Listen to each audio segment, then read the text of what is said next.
Welcome, ladies and gentlemen, to a special edition of No Holds Barred this time. This is not the conclusion of a journey, as we usually do these little Forza videos, but instead, this is a sort of YouTube-only thing, mainly because I have been recently covering the PS4, the PlayStation 5, or, as today will be, I've got the right side for a change, the PC gaming show. Now, as I've discovered the PS5 coverage, if I upload the full stream, then it gets blocked by YouTube almost instantly, so we are going to be doing a no holds barred for each of them.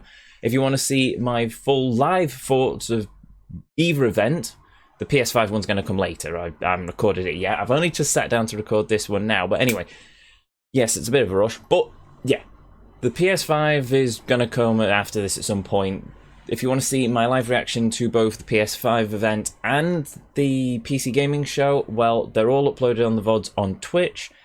Quite lengthy, so that's also part of the reason why I'm doing this more condensed version of of just my thoughts and feelings on the event. Also, we're doing PC first because I've got my notes written up for it, whereas the PlayStation 5 event, I'm going to have to go back and watch all the stuff. Anyway, I digress. This is a running thing with me. So, my thoughts on the PC gaming show. Well, first up, major props to the entire production team. It was fantastic. It was a great balance of games, gameplay, interviews. I'm pretty sure that Sean, one of the hosts, is Q from Star Trek. I was half expecting him to suddenly turn up with a sombrero and a trumpet. And Frankie was adorable, and she is now our Empress. That was a joking thing. I'm not just saying she's now our Empress, but I would not mind. Anyway, but as for that, yes, game-wise, brilliant amount of variety across the show. Really enjoyed seeing some of the development interviews. In a couple of cases, the dev interviews were what really sort of pulled me round to the game, whereas the trailer was lacking. So, yeah, it was alright. And also we got to see a few of the games from the PlayStation 5 thing. Well, the main one that comes to mind is... I've already forgotten the name of it. There was Godfall. Godfall looks like a really interesting game, but I'll get to that in a minute. So, let's go from the top with what I've managed to write down as part of my notes. We started with Valheim. It's sort of a Viking procedural generated world. If I'm not... top of my head, the first thing I thought is, oh, it's Minecraft with Vikings. It looks like your standard run-of-the-mill survival-esque game. It's interesting. I don't think I'll be playing it, but at the same time, I will, if I see more information on it, I will pay attention. I'm quite curious to see how that goes. But at the same time, I'm sort of burnt out on survival games. There was that whole slew of them for about a year ago, and it's just... I like to have my games with a story, with a beginning and an end. I like to have that take me on an epic journey feel, in case you haven't noticed with the way I run this channel. So, yeah, we'll see how it goes, but probably a miss for me. Next was Outlast. That's a charmingly odd game. I'm not going to lie, it is odd, but at the same time, it also is quite charming. I wouldn't mind sitting down and playing it for a bit, but I can't see me doing a full Let's Play of it. It looks sort of in the vein of Animal Crossing, which means it's probably open-ended, which makes that quite difficult for me to do, because like I said, I like to have a firm cut-off where I can say, that's the end of that. But at the same time, maybe it's one that I can break out my comfort zone with and give it a try, if only for a couple of streams. We'll see. It depends how the schedule lies, but everything's a bit tight at the minute. On to the next one was Torchlight 3, very Diablo-esque. I've never played any of the previous Torchlight games. It looked rather interesting, and the dev said it was about 100 years after the second one. Not sure what ramifications that has to it, but they did have a steampunk robot, so I like that idea. Might give it a try, might see how it goes. If there's a story to it, if there's a single-player campaign, I might go and give it a run, see what that's like, but I'm sort of on the fence at the minute with that one. Following that is Elite Dangerous. I've played a bit of Elite Dangerous in the past, not that much really. I played a bit of it. Like I said, open sandbox games are difficult for me. I like to be told a story. I can go off and do my own stories here and there, but it's a bit of a... I don't know. Props to Elite Dangerous. It's a beautiful game. technically it is amazing, but at the same time, it's just not one for me, which is surprising considering I'm quite into my sci-fi, but I think it is literally just, I'm not a big fan of the go off and do your own thing. I can make up stories in my head easily, but nah, if I'm playing a game, I want to be told a story. That's just the sort of person I am. If you appreciate sandbox, if they're your drive, then by all means. I hope you the best of luck. The expansion does look amazing. From what I've gathered, is that for the first time you're able to go onto the planets themselves and explore and do whatever it is you do in Elite Dangerous on them. So yeah, I think you're going to have an absolute blast, but it's just not for me. Persona 4. Persona 4, first time on PC. I have never played Persona 4. I've heard a lot of good things about Persona 4, but I've never really played it. I played Persona 5, never finished it. Really need to get back to that one day. But yes, will I play it on the channel? Especially considering I play so many JRPGs, it seems. It's a tough one. With Persona, I'm very much aware of the fact is that I'm not good with those sort of decision-making games. If you see my Final Fantasy playthrough so far, I'm not good at sticking on to one decision. So the fact is that if I make the wrong... I'm acutely aware that if I make the wrong decision, then I'm locked into that path. And it's... Trying to play those games live is quite difficult for me because my perfectionist instincts want me to go off and use a guide and do whatever possible to get the best possible outcome at the end of the game, which I personally find satisfying because I've worked in conjunction, I've done research and stuff, and from that research I've troubleshooted my way to the end of the game, and I've managed to sort it all out. That's just the way my mind works.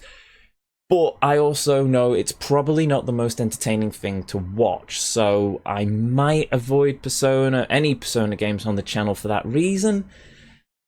Maybe. It's a hard maybe. I'm not outright saying I won't play it, but at the same time, it depends. It really does depend. Maybe when my head's in a better place, maybe we'll do that. But for the time being, I think the Persona series, though I applaud it's on PC and it's fantastic, it's one that if I play, it will be offline. I think that's pretty much all I've got to say on that one. In Sound Mind. Interesting looking game. Quite curious to see what the story holds, quite curious to see how it all unfolds, how the gameplay unfolds, how the game works. But I am also not very good with horror games. I'm not good with horror in general, to be honest. I overthink everything and it just sends me through a spool of anxiety. It's not one I would play. It's one that I would watch, however. I think it's one for the Scary Game Squad. If you've ever seen them, Jesse Cox on YouTube, I love the Scary Game Squad, they're brilliant. I'd watch them play. I'd watch a Let's Play of In Sound Mind, but it's not really one that I'd touch. Like I said, just mentally I couldn't cope with it. Evil Genius 2, that kind of game. Oh, very much so. You run around as an evil genius, you have a sort of like a theme hospital-esque theme park world where you have your secret lair and then you have to build up your ability. Look, this is a game I'm definitely going to try. When this comes out, I'm definitely going to... I'll definitely be playing it. Will I be playing it on the channel? Most probably yes. I know I said at the start, towards the start of this, that I'm not one for sandbox games, but at the same time, I am willing to make exceptions to the rule. If there's a story to it, if there's a sort of campaign to it, if you can close it off and say, I've done everything that's brilliant, that's fantastic. If I can 100% it, then I think we'll be playing this game at some point. I don't know when, don't know where, but we will be visiting this game at some point. Never played the first game, don't know what it's about. Well, I know it's about evil geniuses and world domination. That's cool, and it looks like it's going to be a fun game. It looks fun. It looks a bit funny, so it's definitely one on my to-play list. Godfall. Yes, okay. Melee, lots of lore, and lots of loot. Sign me up. They're all winners for me. It looks like a fantastic... Graphically, they're saying it's Unreal Engine 5 and it's all shiny, but after playing Kingdom Hearts 3, which was all made in Unreal Engine 5, and that was a beautiful game, I'm not seeing it so much with the graphics on Godfall. Maybe it's because it's so early in development, or maybe I just need to get my hands on a copy and have a proper look-see at the world rather than just watching it through the alpha footage that they're showing at the minute. Oh, well, I've just answered my own question there, haven't I? Alpha footage they're showing at the minute. But yeah, Godfall, it's definitely a game I'm going to play. It looks really interesting, and I'm loving the whole lore about it, and that you get these ancient suits of armor that give you godlike powers, and then you build your character, and then there's the combat system, which seemed quite in-depth. I'm trying to think, it was last night, so I'm trying to think if they showed much gameplay. They might have shown bits and pieces, but no, hold on, they did get, I think it was the COO or CEO or something who was doing a sort of commentary on it. The dev commentary is really what sort of spun this game for me. It's one of the two examples of this show that the dev managed to pull me in further than the trailer did.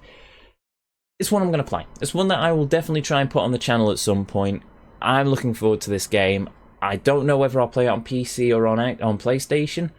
I'm leaning more towards PC because it's easy for me if it's on... Well, no, it's easy. To be honest, either one works, but I'll figure it out close to the time. I might go with PlayStation because it works easier when I'm streaming, or I might go with the PC because I've got a couple of upgrades to fit anyway, so we'll see how it goes along the lines. But yeah, Godfall, definitely keep your eyes peeled for that one. I think it's going to be a fantastic game.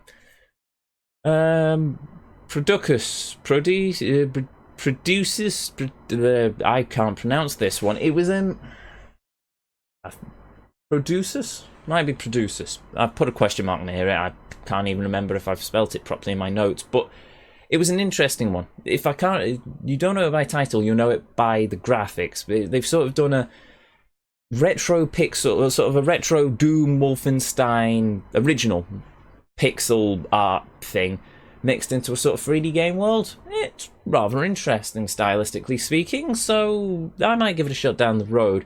I'd need to see more of it, though. It looks like it's just going to be your standard arcadey first-person shootery thing with retro pixely sprites and polygony sort of areas, but we'll see. Fate Tactics, isometric RPG. I need to know more about the game. What I saw was interesting enough, but it wasn't enough to really pull me in. It's interesting. I might give it a shot if there's a demo. I might do a one-stream visit to it at some point. Might be a bit tricky considering it's an RPG, so about 4 hours is just scratching the surface of the tutorial, but we'll see how it all goes down the line. It's interesting, but at the same time, yeah, we'll have to see. Carto, I love the concept. From what I gathered, I might have got the wrong end of the stick here, but from what I saw, from what I got from the trailer, I love the concept. The whole idea of you're able to use, you have an in-game map, but it's sort of tiles, and then you're able to move the tiles around the in-game map in order to change the world map, so you can unlock secret areas. So if you've got a cave up at the top and a path here that leads nowhere, but there's like a cliff between you and the cave, then you can move the cave down to where the path is, so you can get into the cave without having to scale the cliff, or a valley or something, or a canyon. But yeah, no, it looks like a rather interesting concept. I'm half tempted to give it a shot. We shall see. The map mechanic, I've got it in my notes actually. It reminds me like a more dynamic version of the dungeon builder in Link's Awakening remake for the Switch. Because in that you can move all the dungeon tiles around and create your own dungeons. With this, it's a similar thing, only you can pretty much do it in real time from what I can see. Which is interesting. I'll give it a shot. I'll see how it goes. Anyway, what is next on the list? Next is... I've lost my notes. There we go. Command & Conquer. I don't know, I sort of phased out on this one, I'm going to be honest. I was too busy trying to scribble down notes for the last one, but from what I gathered, it's a remaster? A remake of... I think it's a remaster of one of the original Command & Conquers. Might have been Red, the Command and Conquer 2 or Red Alert or something. Command and Conquer isn't really a series I've dabbled in much over the years. I played it a bit when I was in college, but it's not one that I've really gone gung-ho for. Man, I came to PC gaming very late down the line for me, so yes. I remember it being rather entertaining. I remember it being quite fun, and I do have a sort of soft spot in my heart for the sort of those I forget now, is it real-time strategy? I think it's real-time strategy. The sort of StarCrafty sort of games where you build your military bases and you have your minions and run like Warcraft 3 and the like. I quite enjoy them. Probably visit this down the line. I'm curious if EA's behind this one, because as we saw with Command and Conquer Rivals, EA doesn't really know what they're doing with the license. So I'm curious to see where we're going with this. If EA's involved, I'm going to be a bit more cautious, but who knows, maybe if I've got a bit of a quiet spell somewhere down the line, I might give it a shot. Or maybe I'll do it as a retro game on the channel and just do it to get out of my comfort zone, see how it plays. I'm not sure. It's not hard no for me playing it, but it's definitely on the maybe list. The next, I've just seen what's next. Next is Blancos. I think I spelled that right. I think I pronounced that right. To me, and I think I said this on the channel as well, it looks like the fever dreams of a Lego man. It's, well, I can't say I'm interested. It's not really my sort of game. I've never been one for those massive multiplayer party game sort of things anyway. It looks like a massive collectathon as well, so I would be curious to see how badly they monetize it. It seems like they could open it up to a lot of microtransactions and loot boxes. I can also see it, it doesn't really jive with me. And I suspect a lot of people in my age range and demographic probably wouldn't go for it. I mean, I'm quite odd, so for all I know, maybe it's going to be the most popular game in the world at the minute. But for me, I can see it taking off quite far with a younger audience.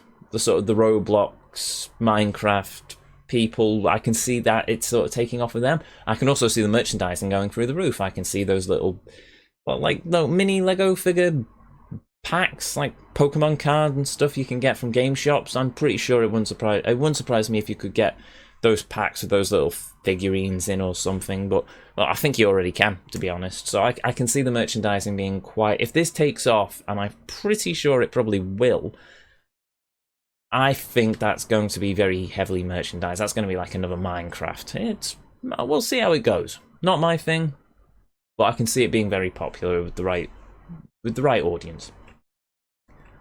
Hello. You can tell I don't use reader mode in Word very often, can you? There we go. Right, next, Everspace 2. I have no notes on this. I don't think it left any impression on me in the slightest. I might go back and watch the trailer. Maybe I just had a brain fart or something, but Everspace 2 is a thing. There we go. Inkplantic, I think that's how it's pronounced. I think that's how it's spelled. It was a stylized title, and it went a bit quickly for me to actually get the name down properly. But you would definitely recognize it if you saw it. It looks like a standard turn-based RPG. Well, I'm not dissing. I'm quite fine. I'm perfectly alright with turn-based RPGs. I grew up with Pokemon, and that's, for all intents and purposes, a turn-based RPG. But yeah, no, it's the art design that's really going to grab your attention. It's an interesting art design. It's done in sort of what it reminds me of is, if you've ever seen the original Winnie the Pooh movie from Walt Disney, I forget what it was. I think it was just called Winnie the Pooh. But you know how the narrator would be able to interact. You basically are looking at it through a book. And occasionally the narrator turns the page, or he's able to help Winnie and his friends by turning the book on its side, and they go sort of slide down the letters and stuff in the paragraph. It's sort of like that. It's a medieval book. It's sort of comprised all of medieval book illustrations, and when characters die, there's a big ink splot or something, and then it looks like you can have a bit of meta fourth wall humor, where you, the player, can interact by hitting the page or something, or you turn the page and the characters slide along. Stylistically, art-wise, it looks rather interesting. Once again, I'm not entirely sure it's one I'm going to visit down the line. Maybe if the right mood takes me, but for the most part, props to it. It's a good-looking game. I'm not sure how much gameplay is going to be to it. It runs the risk, in my mind, of being quite shallow in terms of gameplay, but I don't know. I take that as a pinch of salt because I don't know enough about the game yet to say for definite how deep it runs. All I can say is the art style is different, and I'm not complaining. I quite like it to a degree. I like the meta-humor sort of thing. I like the meta-ness of fourth wall breaking.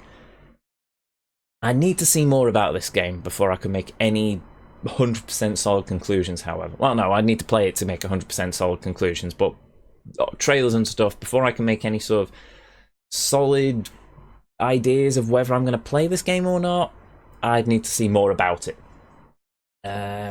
Troy Total War. Never been a Total War fan. Played a bit of one of them once in some point of history. If I had the time to sit down and deep dive into the mechanics and try and wrap my head around how the game operates, I could see myself probably enjoying it quite a lot to a degree. I can also see myself absolutely hating it as I make a stupid mistake and all my soldiers die. So there's that. I can't say I will play it, but I think it's another one where I would happily watch it. I'm quite happy to watch historic simulations and see how history can be changed by doing different pieces. And in terms of a concept, I'm all on board. Taking the Trojan War and then trying to work out how it would have all gone, and taking the current theories on the Trojan horse. Was it a big statue that they all hid in, or did they just wait for Poseidon to rip down the walls with nature and earthquakes? Or I say, was it Poseidon? Poseidon suddenly appeared from the sea and smashed it. No, it's sort of natural disasters that took down the walls. Or was it something else? Was it just siege towers? Don't know. But it's quite interesting. It's an interesting concept. And I'd be quite interested to watch some of it. But it's not one that I would probably play, I'm afraid. That's just down to personal preference. That's no dig at the game. That's just, I'm not a Total War fan. Never have been. Doubt I ever will be, to be honest. Mafia Remastered. This is a game that has definitely caught my attention. Never played the original Mafia, but then again, it came out in 2002, and I think I was still in primary school, so you're pretty sure that's not within my demographic. It wasn't in my demographic at the time, nor would I have been allowed to be honest. Primary school, what, about 7 or 8 or something? Yes, so seeing what they've done, apparently it's from the grounds up rebuild of the cinematics, of all the bits and pieces. I think they might have done some re-recording on the voice lines to probably bring up to HD quality as well. Wouldn't surprise me, but you can do a lot of wizardry with computers these days. Maybe they haven't. But I'm definitely going to play this. It looks fantastic. It looks like it's going to be a lot of fun. It looks like it's going to be a hell of a story. And if there's one thing that can win me into a game, it's a story. One thing that won me over with Crysis 2 wasn't the gameplay or the mechanics, it was the story trailer, and the story for Crysis 2 pulled me in. I have lost count of how many games have pulled me in purely because the story looks epic, and very few times that I've been disappointed.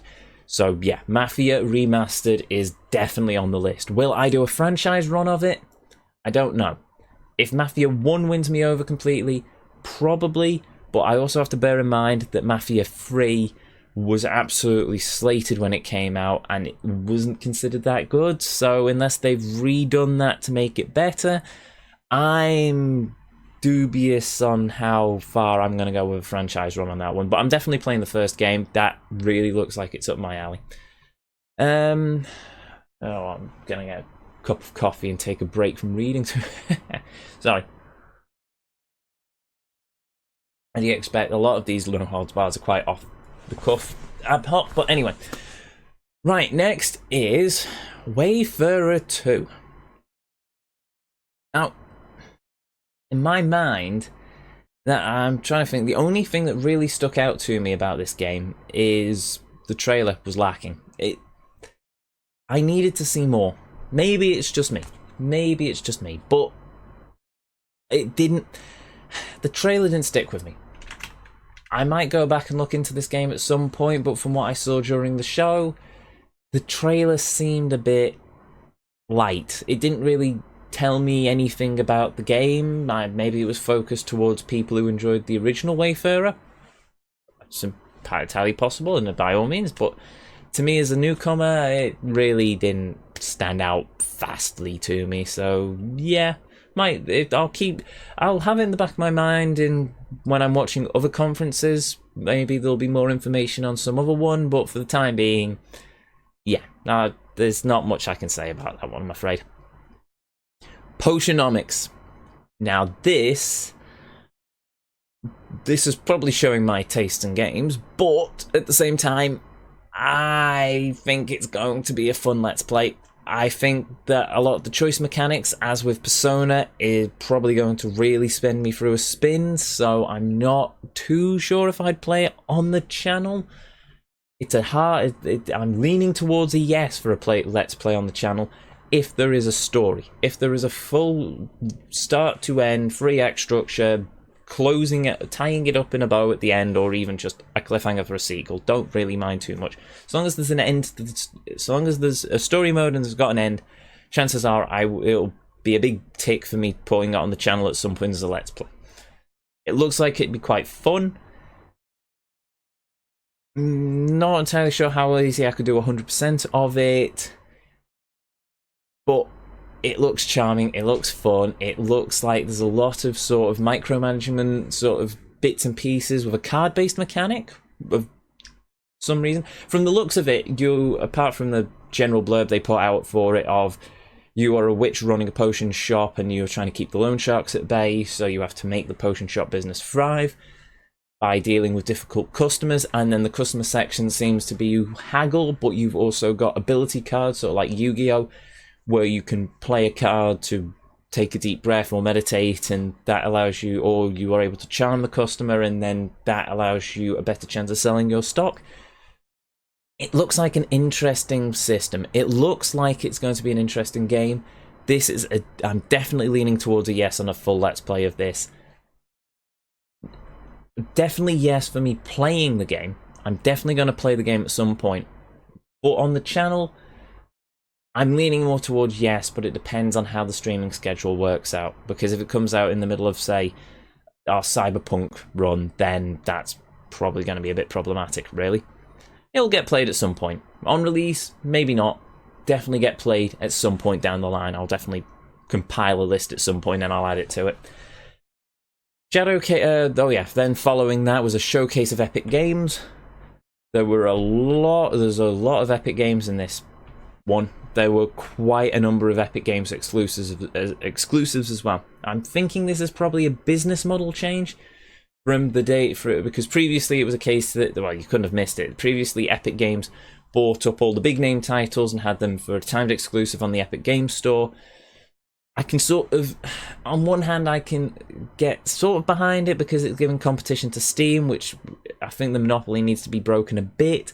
On the other hand, Epic are absolutely lousy with building a storefront. I hate the Epic Game Launcher. I hate how it's all done. I hate how the Epic Game Store works. I just really am not a fan of the Epic Games Store. And it seems now that they've changed their focus from the big name releases, but I'll put some quotes around that, or an asterisk or something. A lot of the games were indie titles, were smaller studios. I can understand why they've gone with it, because Epic have, Epic take a 10% cut or something, whereas Steam takes a 40% cut or something. I don't know how the back end of it works. One day I'll have to ask a dev about it or do some more research on the back of it, but yeah, Epic Games Store takes a smaller cut, which means the smaller studios can take a bigger profit and they can put more into their games. I can understand that. I can understand that wholeheartedly. I can understand why devs go with Epic Game. I can't fault them for it. I can fault Epic Games, however, for having a lousy storefront. Maybe it's changed. It's been a while since I've loaded it up, but something's telling me it probably isn't. Yeah, there were a lot of a number of Epic Game exclusives. There were a lot of games on the Epic Games Store. And for some strange reason, and this one surprised me, actually, Assassin's Creed Valhalla is on the Epic Games Store. Which, in case you don't know, Ubisoft do a lot of things via their own storefront, the Uplay store. So, are they going to be winding down the Uplay store? Is this a timed exclusive? Or are they doing what Steam they do on Steam, where you buy Assassin's Creed Valhalla on the Epic Games Store, but then you have to sort of sideload into the Uplay game launcher in order to play it?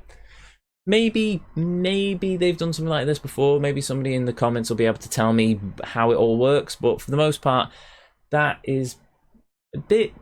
that surprised me. It really did surprise me. Yes, no, we've still got plenty to get through. Right, Shadow of Doubt.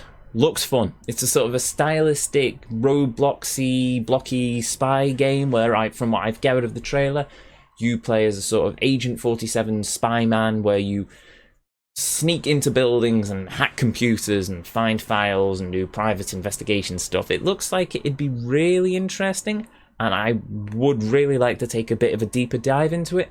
It was just a flash-through trailer. It was sort of a sort of... It was a quick-fire set of trailer rounds, which was quite good. I enjoyed it because you got to see a lot of these smaller games quite snappily. That was one of the games. And yeah, no, I want to have a better look at that. I can't imagine it'd be a very long game. I can't imagine it'd be more than a few hours. And if that's the case, then I think I can easily do a run of that on the channel. So potentially look for us in future. Haven was the next game. This was another one of these quick fire snappy snappies. And Haven, first off, it looks like a very pretty game to me. To me, that is a very pretty game. And well, it looks like it's also going to be quite a heavy story to some degree. I'm not sure how I feel about that, but at the same time, I think I need to see a bit more. Gameplay wise, it looks very dynamic, very stylistic. It looks like it's going to be a lot of fun. Graphics look beautiful. If the soundtrack I think I remember bits of, I hope it was the soundtrack that was in the trailer.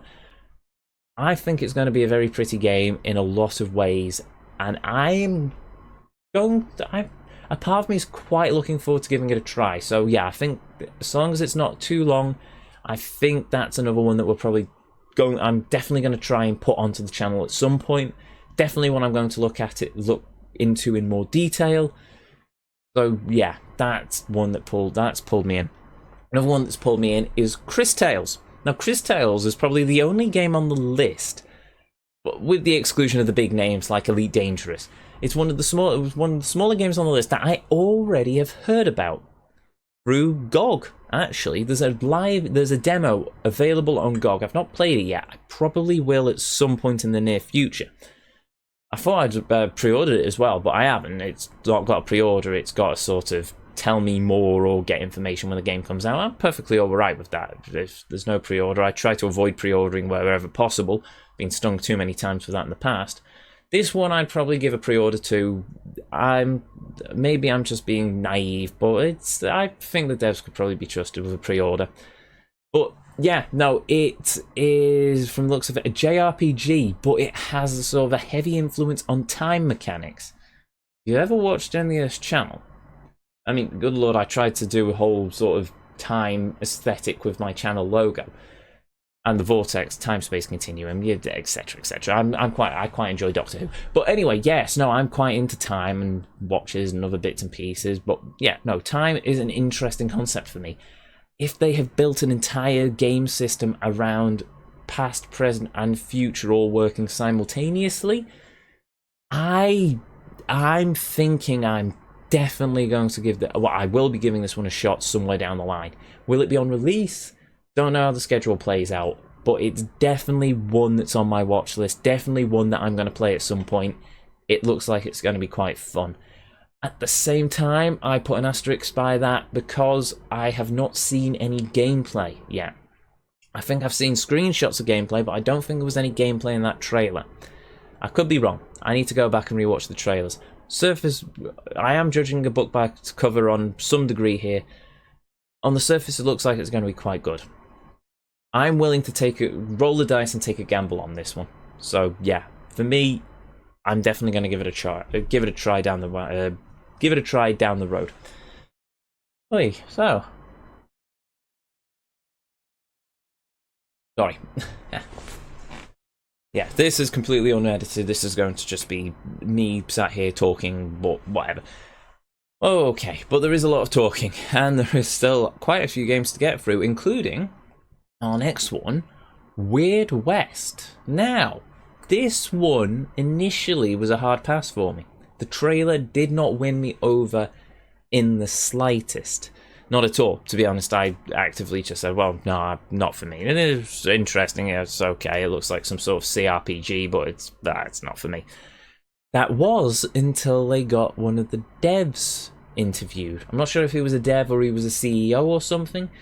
Whoever he was with the studio, once he started explaining the game in a bit more detail, that's when it started to win me over.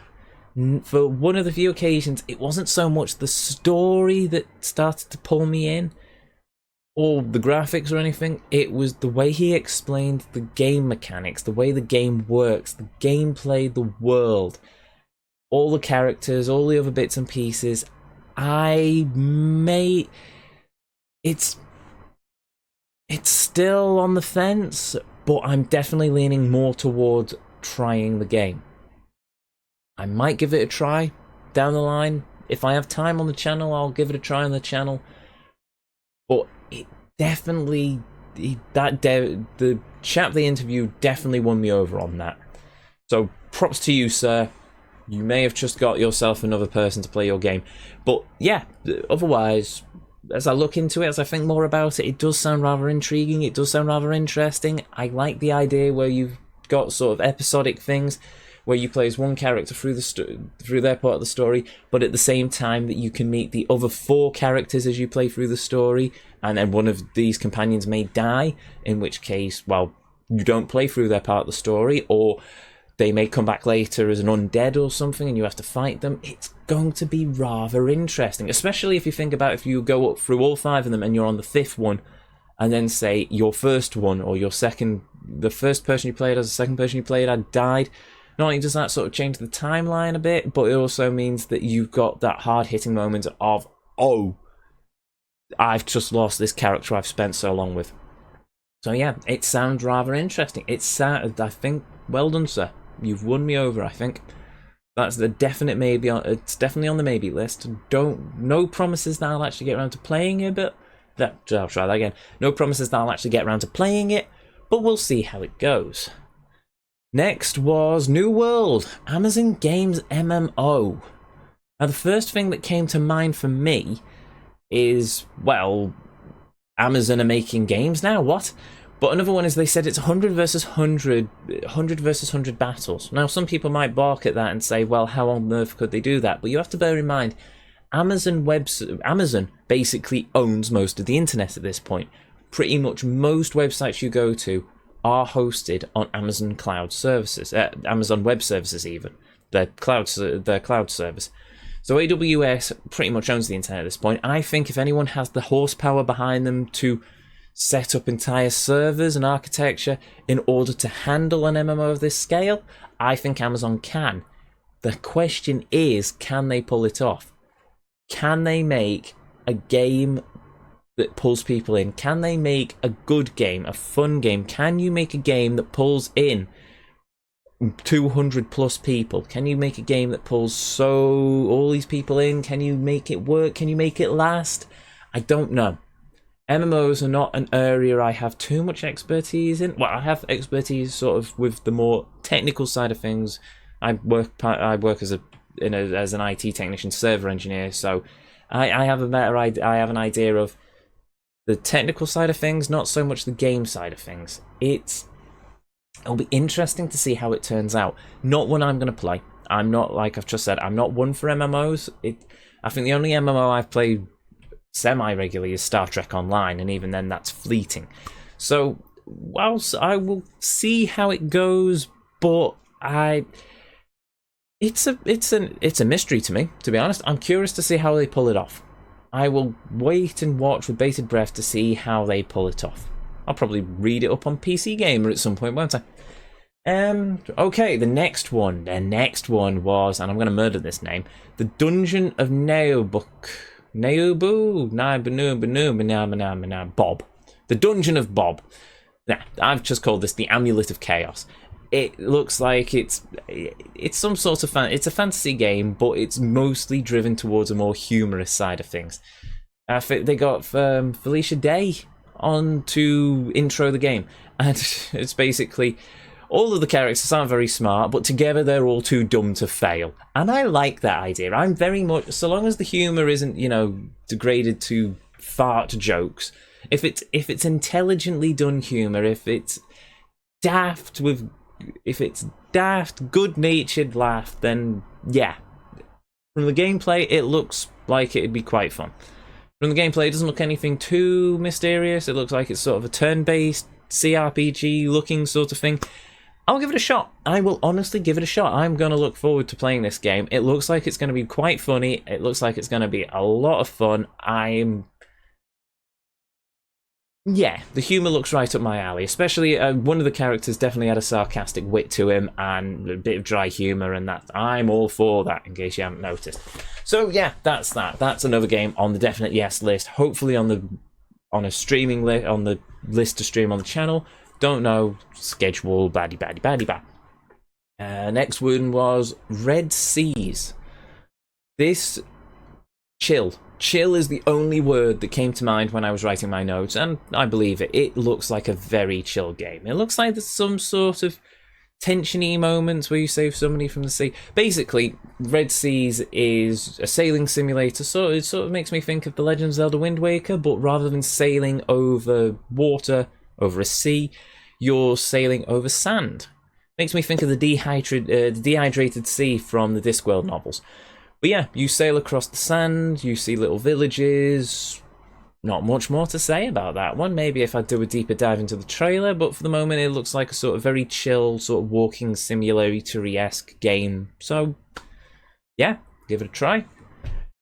Right, we are approaching our final games, or at least the ones that I made notes of. So we have, next up was Surgeon Simulator 2. I think Lord Chris in chat put it quite nicely when we were watching this. Madness. Pure madness. That's all you can sum it up with. Surgeon Simulator. I'm sure you've seen Surgeon Simulator. You have dummy from Mythbusters on the table, and then you have one hand and insane physics, and you have to operate on them.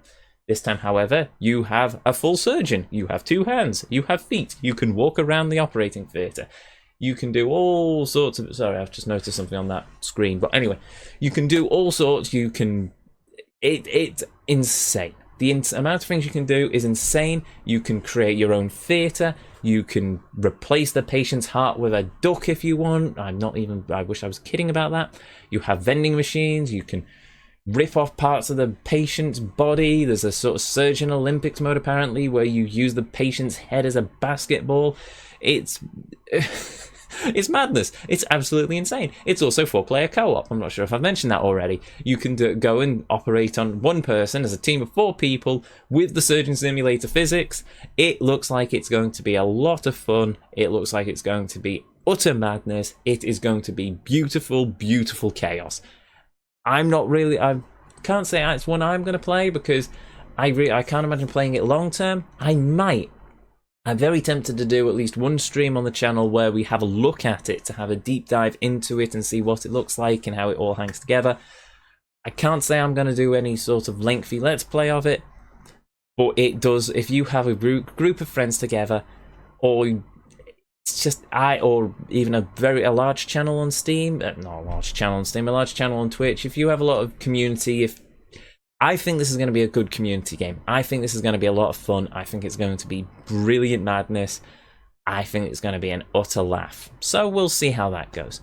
But props to the Surgeon Simulator devs. They've really taken the first game, the concept of a very simple first game, and dialed it up to 11. Good on you, chaps. Or lasses. Good on all of you. You beautiful people, you. There we go. I think I've saved that. Maybe. Anyway.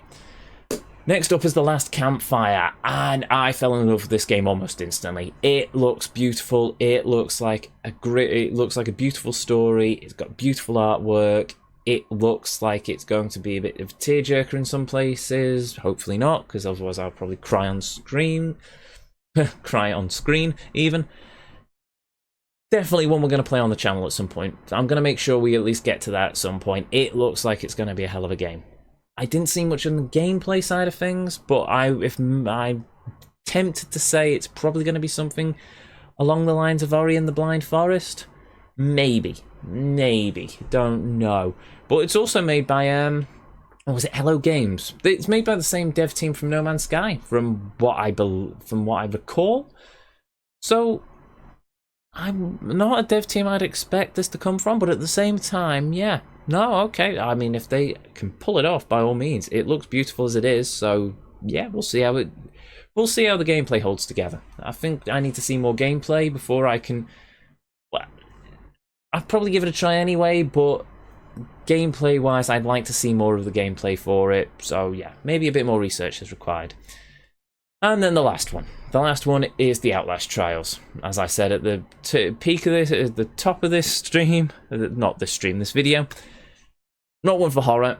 Not a game I'm going to play. But at the same time, I have watched the likes of the Scary Game Squad and other YouTubers play through Outlast 1 and 2. It's there's a bit of me that quite enjoys Outlast. It's very cringeworthy. It's very, well, I say cringeworthy. It's not cringeworthy as in awful. It's very brutal. It's not for kids. If you've ever seen or played the original Outlast, yeah, it dials it up to 11. You watch the trailer. It's brutal. It's just as brutal as the other Outlasts. It looks like a really interesting story. I really want to see where it all goes. Not one I'm going to play. I even wrote in my notes here, will I be playing it? Hell no. So there we go. So yeah, it's not one I'm going to play. It's one I'll probably watch at a later date down the line, offline, not on the channel, but probably on one of my people I follow on YouTube.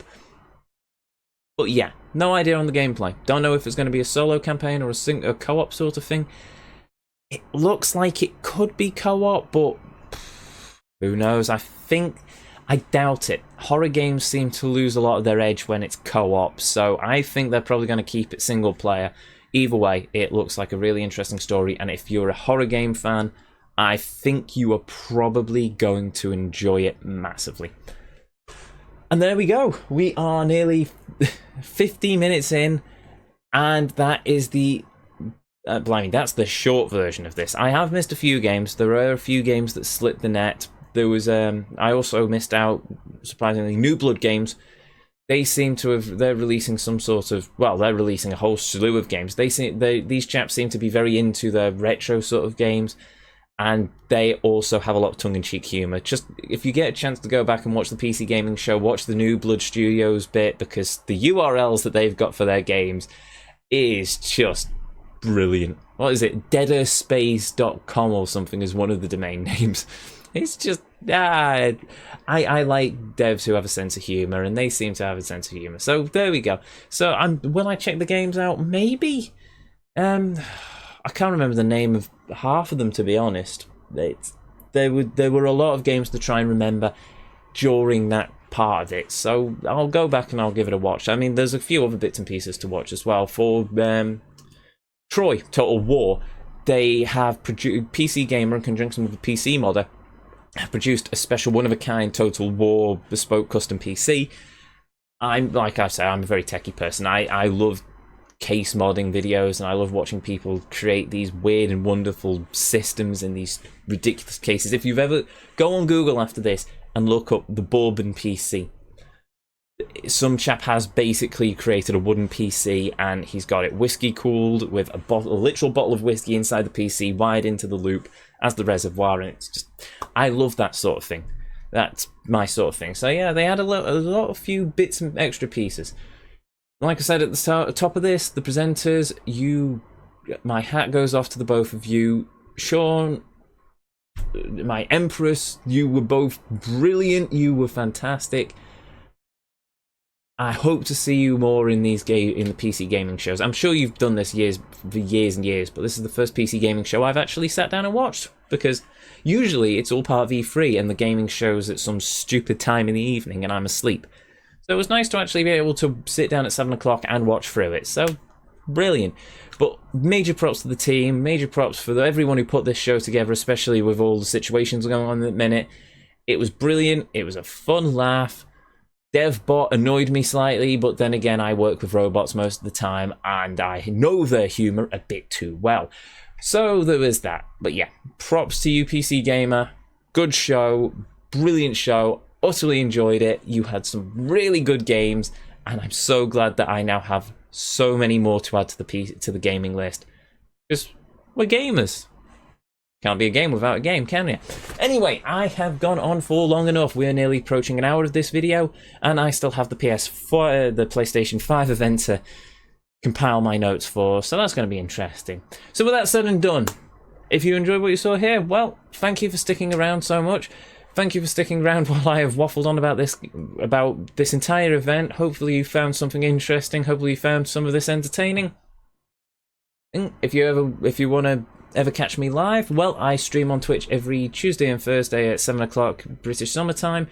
No, every Tuesday and Thursday at 7 o'clock UK time, every Saturday at 2 o'clock UK time, and I've just realised that I'm doing the closing lines for the live stream when I have just done a No Holds Barred special video, and I probably shouldn't be doing that. So anyway, yeah, so usual thing, if you enjoy what you saw, click the subscribe button. You can follow me over at twitch.tv/GuardEzio.